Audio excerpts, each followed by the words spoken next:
Hello ji, hi everyone, welcome और welcome back to this YouTube channel. मेरा नाम है सिमरन और आज की वीडियो थोड़ी सी डिफरेंट होने वाली है। तो मैं जस्ट अभी अपनी जर्नल लिख रही थी ये वाली, और इसमें मैं लिखते लिखते ना मुझे एक इंसिडेंट याद आता है जो कि I want to share with you people out there. तो मैं जब कॉम्पिटिटिव एग्जाम की तैयारी कर रही थी कॉल्ड एज नीट, तो उस टाइम पर ना जब एक पॉइंट ऐसा आ गया था जब मेरे नंबर एक जगह पर स्टक हो गए थे। अब जब नंबर एक जगह पर स्टक हो गए तो सोचने लगी क्या करना चाहिए, कुछ काम नहीं कर रहा। तो फिर ना मेरे सामने एक चीज़ आती है, मैनिफेस्टेशन।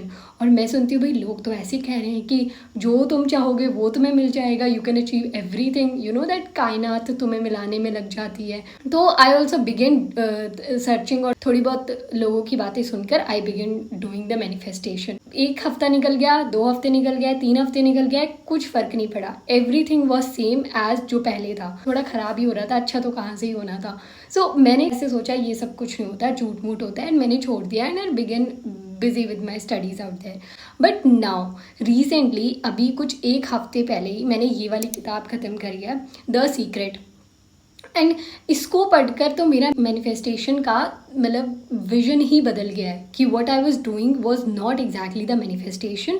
वो पता ही नहीं क्या था। सो मैं बताती हूँ, अगर तुम भी इस तरीके से अक चुके हो कि कैसे ये मैनिफेस्टेशन होता है, मेरे से तो हो नहीं रहा, हमारे साथ तो कुछ पॉजिटिव नहीं हो रहा, 2 चीज़ें मैं बताऊंगी इस वीडियो में, एंड तक ज़रूर देखना और इन 2 चीज़ों को ज़रूर अपनी ज़िंदगी में अप्लाई करना। तुम्हें एक पॉजिटिव रिजल्ट ज़रूर देखने को मिलेगा, कुछ ना कुछ पॉजिटिव तो ज़रूर देखने को मिलेगा। तो सबसे पहली चीज़ है मैनिफेस्ट द प्रोसेस और the journey, not the outcome.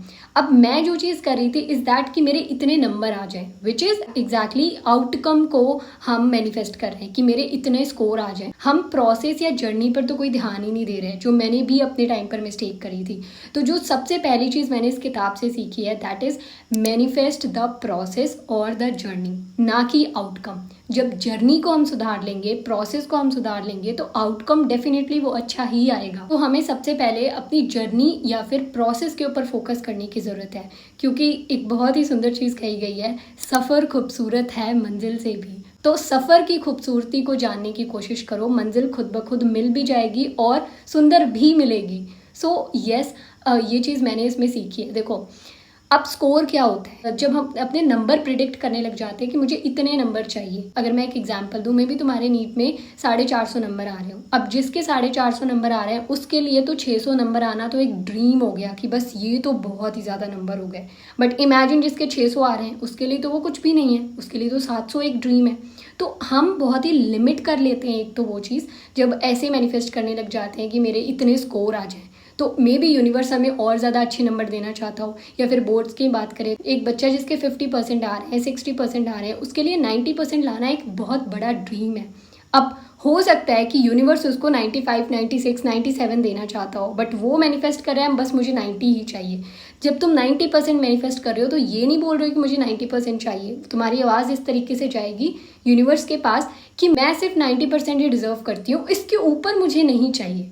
तो दोनों बातों में डिफरेंस है। आप कोई एस्पिरेंट हो, आप कोई प्रिपरेशन कर रहे हो किसी एग्जाम की, तो आप उस अपने दिन को इमेजिन करो, अपनी जर्नी को मैनिफेस्ट करने की कोशिश करो कि आज मैंने इतने चैप्टर्स खत्म कर लिए, ये आज डन हो चुका है, ये टास्क मैंने कंप्लीट कर लिए हैं। ऐसी चीज़ों पर जब हम मैनिफेस्ट करने की कोशिश करेंगे तो हम जर्नी पर फोकस कर रहे हैं। जब फोकस जर्नी पर होगा तो हमारा कर्म भी हो रहा है। हम सिर्फ इल्यूजन में नहीं जी रहे कि ओके आई एम मैनिफेस्टिंग, ये चीज़ मुझे मिल जाएगी। हम कर्म भी कर रहे हैं और साथ में मैनिफेस्टेशन को यूज़ कर रहे हैं खुद को पॉजिटिव रखने के लिए। ऑलवेज रिमेंबर कि रिजल्ट जो होता है ना, वो सिर्फ एक मोमेंट होता है। रिजल्ट तुम सिर्फ एक मोमेंट में किसी को बता दोगे, बट उस मोमेंट को डिस्क्राइब करना है ना, अगर उसको एक्सप्लेन करना है तो तुम्हें जर्नी या फिर उस रिजल्ट को लाने में जो प्रोसेस है उसकी ज़रूरत पड़ेगी। तो हमें इस टाइम पर उसी पर फोकस करना बहुत ज़्यादा ज़रूरी है। तो outcome as a by product वो तो हमें मिल ही जाएगा एट द एंड। और इसको ना मैं एक एग्जाम्पल से समझाती हूँ कि देखो, तुमने ये चीज़ देखी होगी कि जब भी रिजल्ट आता है किसी भी एग्जाम का तो उसमें ना टॉपर्स के इंटरव्यूज़ आते हैं। अब सोच कर देखो कि अगर सिर्फ उस टॉपर को रिजल्ट ही बताना होता अपना, तो वो तो कुछ 1 या 2 मिनट में बता के चला जाता।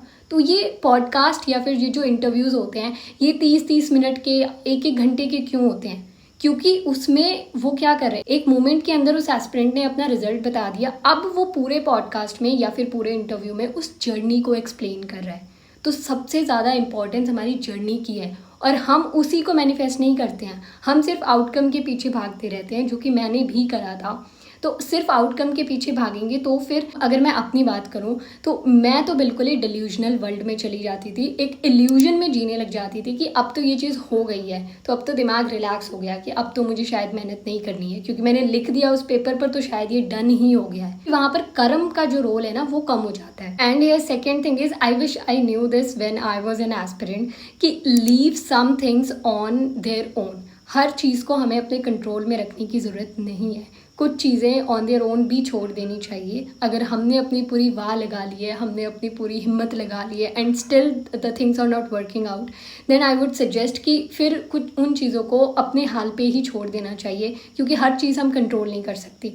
Even today we are sitting here, you are watching the video, I am speaking something, हमें नहीं पता हम नेक्स्ट पल में कहाँ होंगे, हमें नहीं पता हमें नेक्स्ट ये जो सांस है अभी आया है नेक्स्ट आएगा नहीं आएगा, है ना, वी डोंट नो। हमें अगले एक सेकंड का भी खुद का पता नहीं है, और हम अपनी लाइफ को ऐसे बिल्कुल कंट्रोल करने की कोशिश करने लग जाते हैं। तो आई वुड सजेस्ट, जो सबसे सेकंड इंपॉर्टेंट चीज़ मैंने सीखी है इस पर्टिकुलर अभी के फेज़ के दौरान, that is sometimes leave things on their own. और अगर अभी का मैं टाइम बताऊँ तो it is something 9:53। If you can see, I was just overwhelmed and my heart was full of happiness. मुझे ऐसा लग रहा था कि अभी वीडियो रिकॉर्ड करना सबसे बेस्ट चीज़ रहेगी। Maybe I could provide you the best heart to heart conversation, क्योंकि मैंने कोई स्क्रिप्ट नहीं लिखी थी, कुछ नहीं था, it was just I was speaking and मैं अपना कुछ रिलेट करके बता रही थी चीज़ें। तो इन दोनों चीज़ों को ज़रूर एक बार ट्राई करना, अगर तुम्हारे लिए कुछ भी काम नहीं कर रहा, कोई मैनिफेस्टेशन कुछ भी नहीं, बहुत ही ख़राब ही होती जा रही हैं चीज़ें। पहली चीज़, try to manifest the process और the journey rather than outcome, and second thing is sometimes leave things on their own. हर बार हम अपने कंट्रोल में चीज़ों को नहीं रख सकते, कई बार हमें उनको छोड़ना पड़ता है for the betterment. And that's it, this was all about the video. मैं मिलती हूँ नेक्स्ट वीडियो में, and this was literally the heart to heart conversation of mine, जिसमें कि कोई स्क्रिप्टिंग कुछ नहीं थी और मुझे पता भी नहीं था क्या बोलना है। I just open the camera and I just spoked. I hope this video helps you. If this video helps you, एक प्यारा सा कॉमेंट ज़रूर कर जाना। And that's it, this was all about the video. Bye bye.